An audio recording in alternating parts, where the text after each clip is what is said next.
This week on ANN, urban evangelism in Angola, An Adventist hospital in Germany offers hope to victims of FGM. and recognizing church growth in Nepal. These stories and more coming up.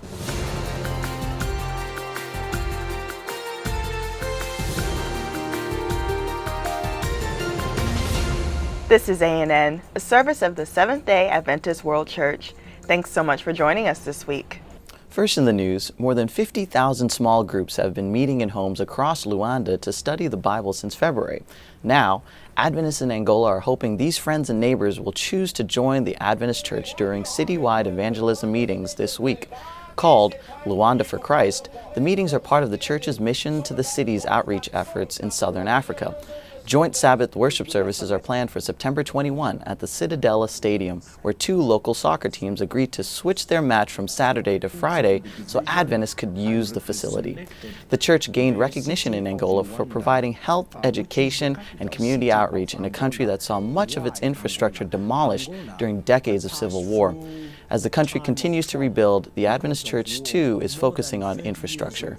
With supporting Ministry Maranatha, the church there is building 8 new churches in Luanda to accommodate newly baptized members.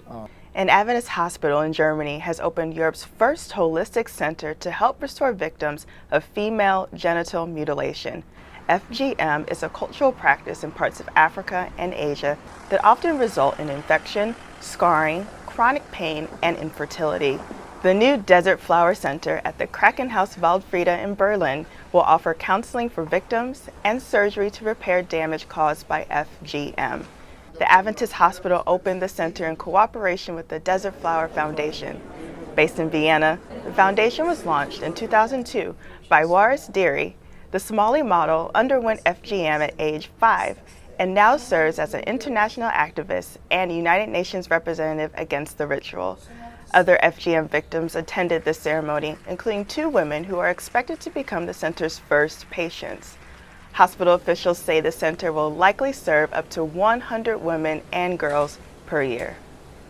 Adventist leaders recognized church growth in Nepal this month when they officially changed the country's administrative status from attached field to mission. The move recognizes the church's development in the region. There were only about 200 Adventists in Nepal 2 decades ago. Today, nearly 8,600 Adventists worship in the Central Asian country. The new Nepal section has already elected local administrators, including a president. 3 Adventists died and 13 more were hospitalized in the U.S. state of Florida last week after the van they were riding in crashed. The Florida Highway Patrol said the accident occurred when one of the van's tires exploded, causing the vehicle to flip several times. The Maranatha French Seventh-day Adventist Church operated the van, which was en route to a Haitian Adventist conference in Tampa. Church officials in Florida released a statement shortly after the accident, expressing their sympathy and offering their continued prayers. An atheist scientist is confronted by a completely different worldview in a new book published by the Adventist Church in Brazil. The Discovery addresses complex issues such as the origin of evil and the existence of God through dialogue.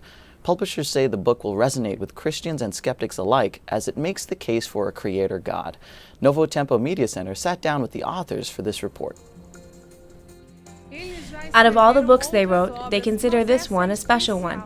Writers Michelson Borges and Dennis Cruz co-wrote a book called The Discovery. Released by the Seventh-day Adventist Publishing House in Brazil, the book talks about creationism. It is written in a way that appeals to many audiences, regardless of belief. And this was the approach the authors used to attract the public to a complex scientific topic. But this book is slightly different. Our mission was to use this medium, a story with characters, dialogue, and drama, to show a message that teaches us and instructs us. So we chose literature to talk about theism, creationism, philosophy, and other scientific topics. We thought maybe our target audience wouldn't necessarily read an academic textbook, so we wrote a book in a different way that would get people reading. What was it like writing The Discovery together? The Discovery was almost like a gift that Michelson gave me. The story has a lot of angles. It tells the story of a divorced couple with a child who are struggling. He introduced me to the characters and asked me, "What could we do with this?" And I said, "There's a lot we can do." While working on the first chapter, I asked, "How much creative liberty do I have?" And he said, "As much as you want." So from there, we discussed a lot and started writing. Our main topics were creationism, atheism, and evolution, and our job was to weave all those deep scientific themes into the narrative. All of the philosophical and scientific debates you read in the book are based on my personal experience. Throughout the years, I've worked with atheists, agnostics, and such. So these discussions are very real. The story and the characters are fictional, but the situations and topics are all based on true events. And finally, in the news this week, graduates from the Adventist Church's Northern Caribbean University have developed Jamaica's first smartphone app globally approved for the Microsoft Windows Phone App Store. The app, called Grickly, replaces the need to carry business cards or maintain digital address books. Grickly helps users remember who they've met and where the meeting took place. Developers say an app for Android and Apple is coming soon. Coming up, a preview of the current issue of Liberty Magazine. All day long, I solve problems. It's nuts and bolts and grease. And I love it. But at the end of the day, I think about the world's problems. I wonder why we're all here and how it will end. And I found something that makes sense of it all. Takes the nuts and bolts of history and paints a bigger picture. Now, I have hope.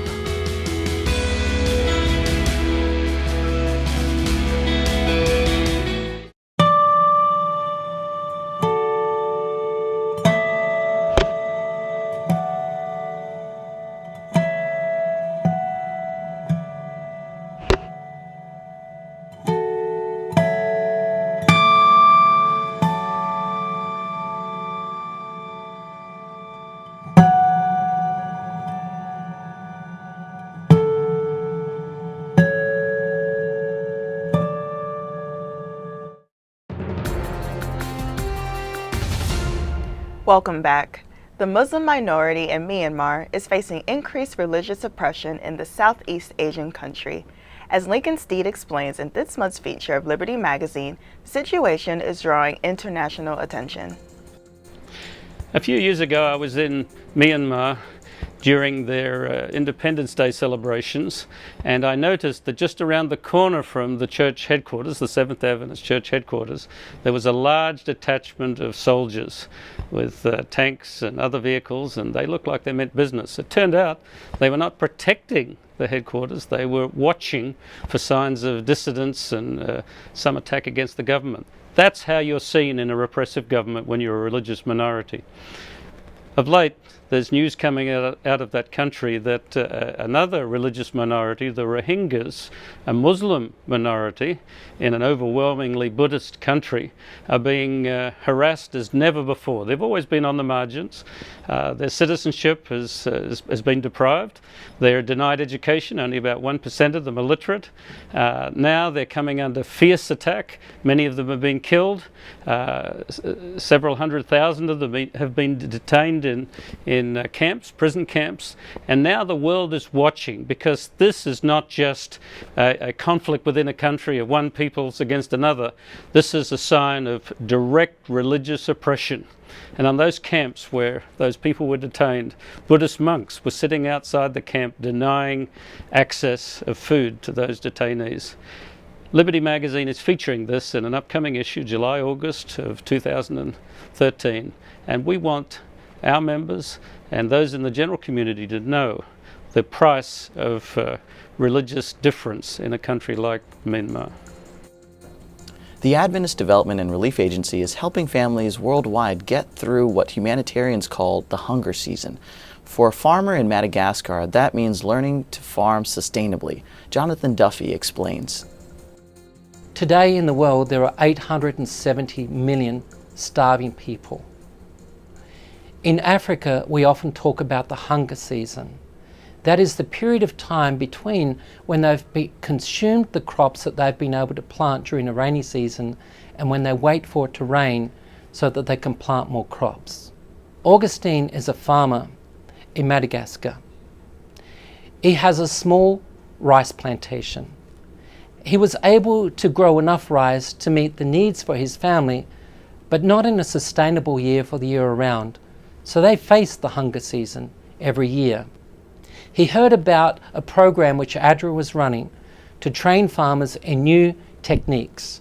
He attended that program, and as a result of that program, he was the first in his area to experiment with these new agricultural techniques. What he found is that he was able to significantly increase the yield of his crop.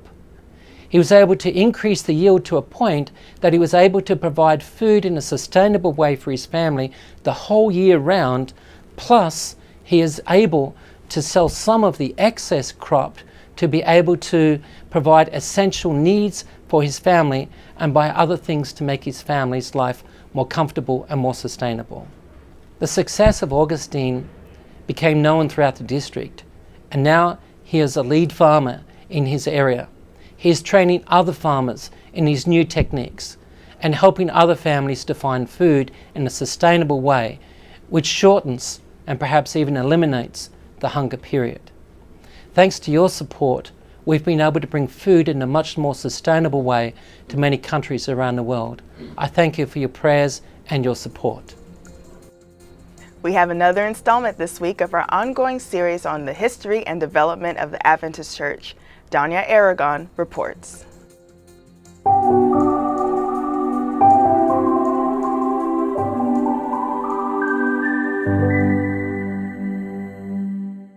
When they formed the General Conference in May of 1863, now exactly 150 years ago, they concluded that while they would have a president, he would have only a one-year term.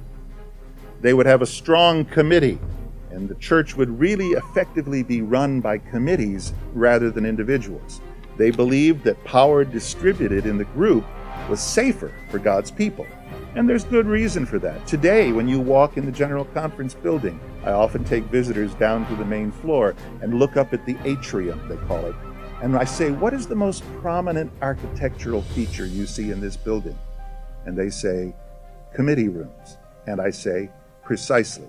É difícil a gente ter só modelo, mas nós fomos uma fusão, praticamente, entre o modelo metodista, de ter uma associação geral, e também presbiteriano, um pouco, e houve eu creio que uma convergência de diferentes modelos, e foi mais uma decisão pragmática, e não tão teórica.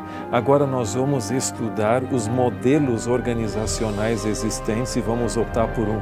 Eu acho que foi mais uma questão, nós precisamos de alguma coisa que nos integre, que nos mantenha juntos, e vamos fazer dessa maneira. Então houve essa fusão de diferentes modelos, com pastores itinerantes, uma característica do metodismo.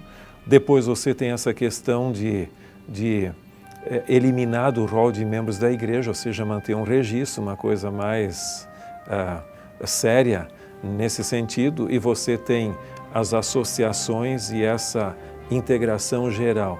Então é um modelo, eu creio que fusão de vários e que se tornou singular para nós. Não tem outra igreja igual. Adventism is, I would say, virtually unique. There may be one or two others like it, but it is virtually unique among major world faiths for its unified structure worldwide. Most other Christian faiths have adopted very regional systems in which the church in one country or the church in one region is largely autonomous. It may have friendly relationships with the church in another country. They may federate on certain things, but they run their own life internally. Adventism said from the first that because the truth of Scripture calls for one body, that worldwide expression of the faith that grew up from Scripture needed to be connected in a unique way. And I think the Seventh-day Adventist Church's structure globally is the envy of many other churches. I mean, there are ministers of other churches, for example, our tithing system and our sharing of resources, who've said to me when I was president many times, I wish our church had a system like yours, where we share resources and where our members are much more involved financially in the life of the church. We do this globally. And that is made possible because of the fact that we have both the conviction that this is God's plan, but the fact that we are a global organization that holds together. Every year, the General Conference delegates meet at 2 different times. These delegates, representing each of the Church's 13 world divisions, gather to discuss church policies, listen to reports, and vote on different matters. Most of their time is spent on committees, sharing their opinions and voting on decisions that will affect not only their division, but the world church. That is the heart of the Seventh-day Adventist understanding of governance. Adventists are joining other human rights activists worldwide to call for the immediate release of an American pastor imprisoned in Iran for his faith. Dwayne Leslie has this report.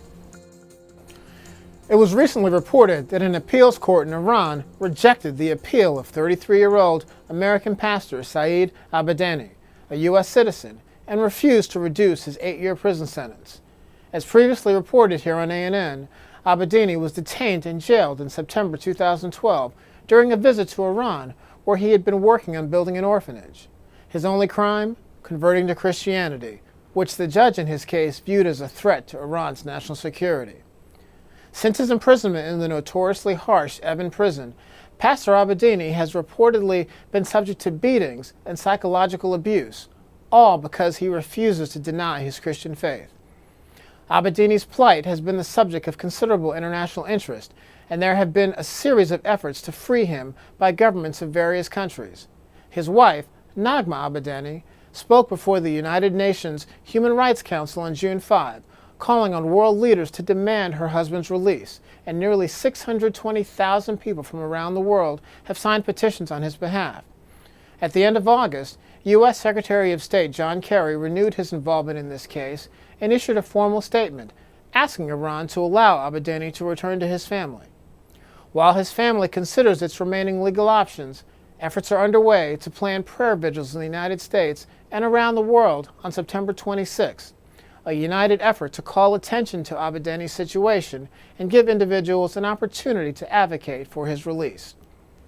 The International Religious Liberty Association joins in calling for the immediate release of Saeed Abedani, along with other individuals like Sajjad Masih in Pakistan and Pastor Antonio Montero in Togo, who are also currently detained in prison. For the latest updates on these and other cases impacting international religious freedom, please go to irla.org or follow us on Twitter at IRLA_USA. Still ahead, guidelines for online safety. But up next, a growing focus on young adult ministry.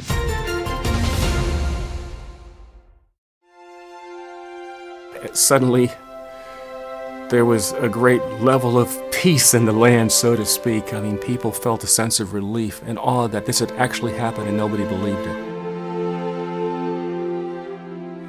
And I know that this would never have happened if I decided to not pray. My name is John, and my prayer was answered.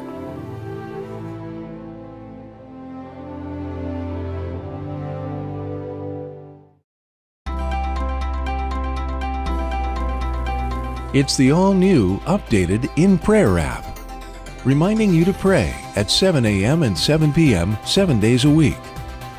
Prayer requests and stories, the daily devotional, all the latest videos, and social media integration through Facebook and Twitter, plus many more features.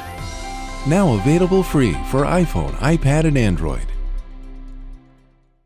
I pray for wisdom from God to do really good in school and to do really good in piano and my piano lessons. I pray that all the people that are sick can become well, and whoever needs food should get food and be happy. Please pray 7 in the morning, 7 in the evening, and 7 days a week. Welcome back. Youth leaders at the Adventist World Church headquarters are prioritizing ministry to young adults. Gilbert Kanji explains. 2013 has already been a very heavy year in terms of youth ministry events. We had the launch of the 1 Year in Mission in New York at the beginning of the year. We set up the Global Youth Day. We had the Global Unity Summit. And of course, We just completed Impact South Africa, which brought together 3,000 young people from 97 countries from around the world. You will notice that these 4 events actually targeted or were focused to young adults or senior youth or youth. These have to be redefined. What I mean by that is when we come to the junior youth ministry of our church, I mean the adventurers, the pathfinders, we're really set up. We have a good structure.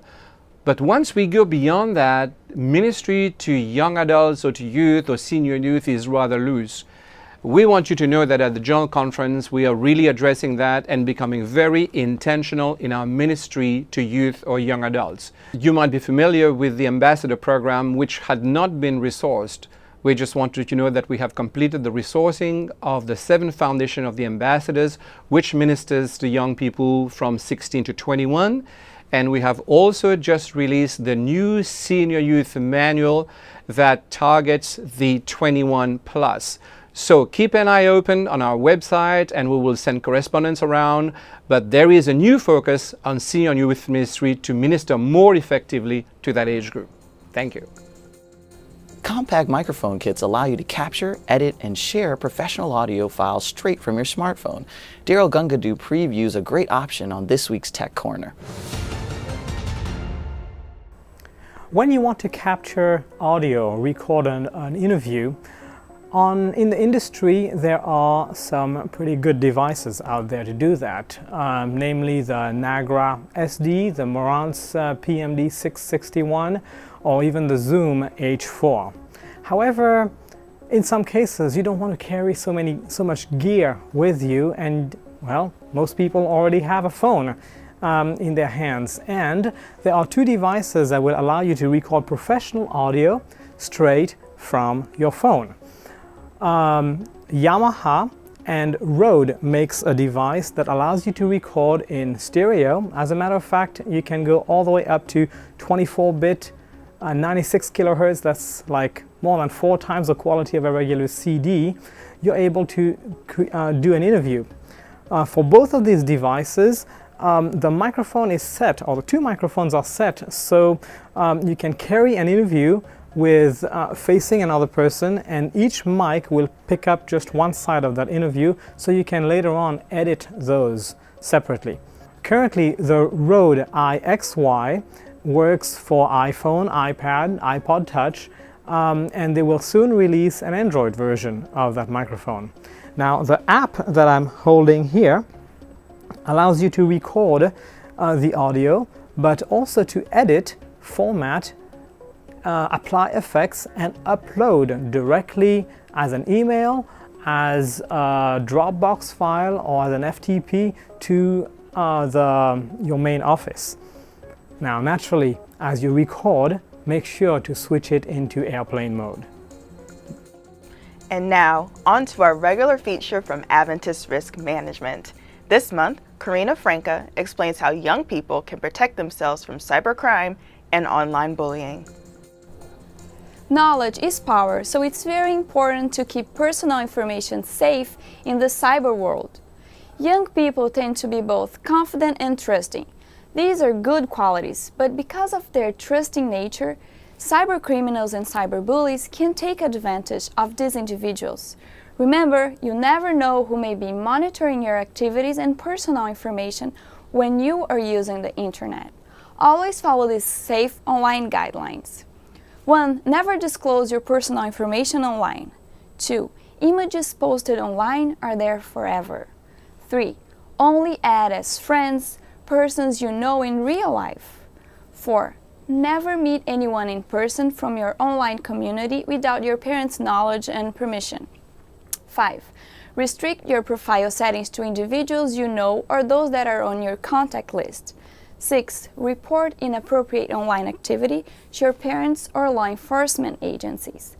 Cyberbullying is also very common and can never be done anonymously. It can lead to emotional or physical harm to other person or friend. Today's cyberbullying may become tomorrow's cyber victim. Cyberbullying can lead to criminal conviction that could impact you for the rest of your life. Make sure you report inappropriate cyberbullying activity to your parents or school faculty. Think before you act and be safe online. For these and other simple solutions, visit AdventistRisk.org. Adventist World Church President Ted Wilson is inviting viewers to accept God's many gifts. This week's gift is God's law. Another great gift from God is His law. Jesus said that man must live by every word that proceeds out of the mouth of God. And the psalmist declares, "Oh, how I love your law. It is my meditation all the day." In God's law, the first 4 commandments tell us how to love God with all of our heart, soul, mind, and strength. And the last 6 tell us how to love our neighbors as ourselves. The law of God is what instructs us about sin and our need for a Savior. Obedience to His law develops our Christian character by demonstrating Christ's power to transform our very lives into His likeness. I hope you will accept the wonderful gift of God's law and let His power order your steps as you walk toward heaven. Now let's turn to Benjamin Baker for a look at Adventist history. This week, a milestone for African Americans and women in North America. Welcome to This Week in Adventist History. On September 16 in 2009, Dr. Heather Knight became the president of Pacific Union College, making her both the first person of color and the first woman to hold the office. She is also the only African American woman president of a Seventh-day Adventist college in North America. The next day in 2011, John Carter and his team baptized 524 people in the Solomon Islands, the largest Adventist baptism in the country. On September 20, 1880, Christopher Robinson was born in Haversham, England. Robinson and his wife, Tertia Page, were pioneer medical missionaries in numerous parts of Africa, including Western Zambia, Malawi, Congo, and Zimbabwe. Between the two of them, they served for almost 100 years. Finally, during this week in 1957, Sung Hun Choi began his ministry for those with leprosy. The 41-year-old minister was pastoring a church in Hadong, South Korea, when he met a group afflicted with the disease near his home. At first afraid that he might be infected, after they invited him to supper, the compassion of Christ overwhelmed Choi. The result was a 40-year ministry throughout Korea to the marginalized population. After all these years, he is still spoken of fondly as the Saint of Lepers.